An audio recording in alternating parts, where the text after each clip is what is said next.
Mita ka san zangon azumi. Lallai fiti zai fita musulunci duk mai gangancin kin azumi. Mita ka san zangon azumi. Albarka Allah ya tare ta cikin abuta yin azumi. Mita ka san zangon azumi. Ya nuna darussan Qur'ani ai an saukar a cikin azumi. Mita ka san zangon azumi. Ramadan watan musulunci ne a cikinsa ake tarwai ilimi.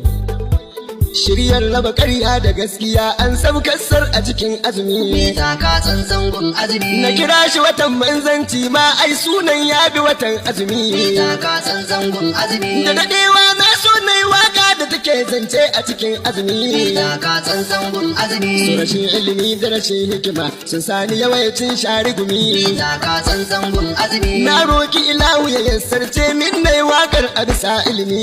Mita ka san zangon azumi. Na roki ya ƙara salatinsa da gwanin da ya ba sakon azumi. Ya kawo sako baki ɗai kuma ya nuna aka san azumi. Mita ka san zangon azumi. Ahmadu Muhammadu mai shiryar tushen dukkanin ilimi. Mita ka san zangon azumi. Halayensa da sahabbansa da dukan mabiya ahalin ilimi. Mita ka san zangon azumi. Maulana Ahmadu Tijani taragon kwashe dukkanin ilimi. Mita ka san zangon azumi. Da khalifa na garin Kaulak jama'a ka cika neman ilimi. Mita ka san zangon azumi. Dan Abdullahi ba in ya sai hadarin ba al'umma ilimi. Shau!